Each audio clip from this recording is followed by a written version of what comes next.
আমি যেটাকে বললাম যে কনসোলিডেটেড ক্যাপিটালের 25% তারা বিনিয়োগ করতে পারবে এরকম বিধান ছিল। সেটার মধ্যে কিসে কিসে বিনিয়োগ করবে, আপনার তাদের নিজস্ব যে মার্চেন্ট ব্যাংক বা তাদের যে নিজস্ব ব্রোকারেজ হাউস আছে এটার মাধ্যমে করতে, সব মিলায় 25% তাদের।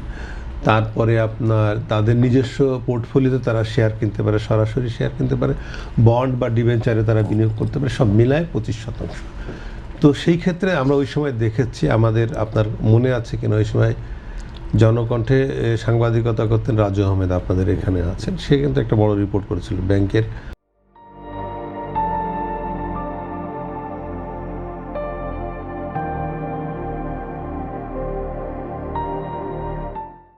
আগ্রাসী বিনিয়োগ, সেখানে পরিষ্কারভাবে উল্লেখ করেছিল। এবং শুধু ব্যাংকে যে আগ্রাসী বিনিয়োগ করেছে না, বিভিন্ন গেমলারদের আমরা নাম শুনতাম, তো সেই একই সঙ্গে যুক্ত হয়ে তারা কিন্তু সিন্ডিকেটেড বিনিয়োগ হয়েছে। এবং ব্যাংক এই আগ্রাসী বিনিয়োগ না করলে কিন্তু ফুলে ফেপে শেয়ার মার্কেটটা আপনার 32,000 কোটি টাকার জায়গায় চলে যেত না। আপনার মনে আছে সূচকের সে উল্লঙ্ঘনটা? হ্যাঁ। এবং এটা ধস নামে আপনার 2010 সালের 7ই ডিসেম্বর, 5ই ডিসেম্বর সর্বোচ্চ লেনদেন হয় এবং 10 সালের 7ই ডিসেম্বরের পতন শুরু হয়। এবং সে পতনের পর্যায়ে আমরা 11 সাল 12 সাল মানুষের আত্মহত্যা করতে দেখেছি, মানুষের বিনিয়োগ শেষ হয়ে যেতে দেখেছি, শূন্য হয়ে যেতে দেখেছি। এবং বহু, আপনি দেখেছেন যে সেই সময় মতিঝিলের বিভিন্ন হাউজে আগুন বা বিভিন্ন জায়গায় রাজপথে আগুন, পুলিশের সঙ্গে টিয়ার গ্যাস, গুলাগুলো আমরা ছিলাম সেই সময়। তো সেটা ছিল ব্যাংকের এই অপরাধ, মানে আমি বলবো অপরাধ হিসেবে দেখবো।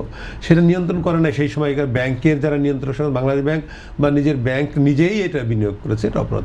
তারপর থেকে আর কিন্তু মানে এই সীমা অতিক্রম করে আর ব্যাংকের বিনিয়োগের বিষয়টা আর ওইভাবে আসে না। এখন তারা এই বিনিয়োগ সীমার অনেক নিচেই বিনিয়োগ করছে, কারণ তারা নিজেরা এখন ধুঁকছে। অনেক ভালো ব্যাংক আছে, কিন্তু তারা তো দেখবে যে তারা বিনিয়োগটা কোন খাতে করবে, তাদের আগে তারা লাভ। আপনি কোনো বিষয়ে ব্যবসায়ীকে বাধ্য করতে পারেন না।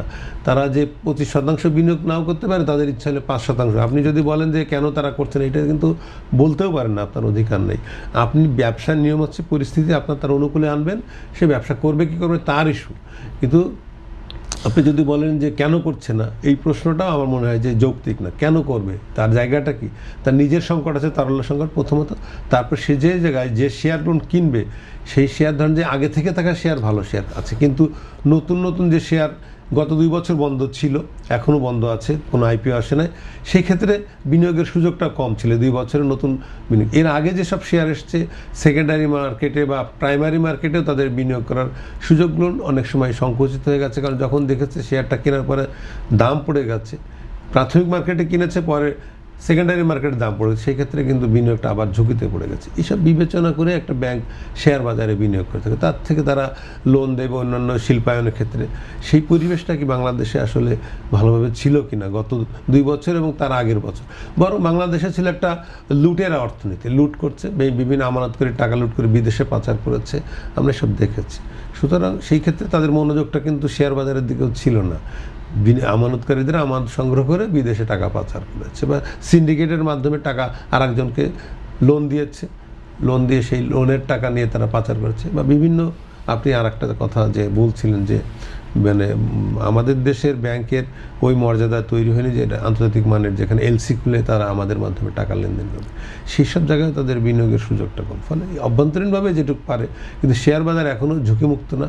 সেই সুশাসন শেয়ার বাজারে নেই, সুশাসন ব্যাংকেও ছিল, সেটাও কিন্তু নষ্ট হয়ে গেছে। ফলে এই দুটো সুশাসনের অভাবজনিত জায়গায় কী করে তারা শেয়ার বাজারের মতন জায়গায় বিনিয়োগ করবে? শেয়ার বাজারকে আমি সেদিন অর্থমন্ত্রীর সঙ্গে একটা মিটিং ছিল, প্রাক বাজেট আলোচনায় সম্পাদকদের সঙ্গে, তো উনি নিজেও মনে করেন যে এখনও শেয়ার বাজার সেইখানে নাই যেখানে সুস্থভাবে বিনিয়োগ করা যায়। তিনি নিজেই মনে করেন যে শেয়ার বাজারের যে ক্যাসিনো, উনি কথা বলছিলেন যে ক্যাসিনোর যে ব্যাপারটা শেয়ার বাজারে এখনও রয়ে গেছে। ফলে এখানে বিনিয়োগ করার আগে ক্যাসিনোর যে বিষয়টা, জুয়ার যে ব্যাপারটা, এটা বন্ধ করতে হবে। এবং সেই চেষ্টাটা উনি করতেছেন। যতক্ষণ না আপনার জুয়ারি মনোভাব বা জুয়ার কোর্ট হিসেবে শেয়ার বাজার বন্ধ না হবে, ততক্ষণ কিন্তু কোনো প্রাতিষ্ঠানিক বিনিয়োগকারী এখানে বিনিয়োগ করতে আসবে না।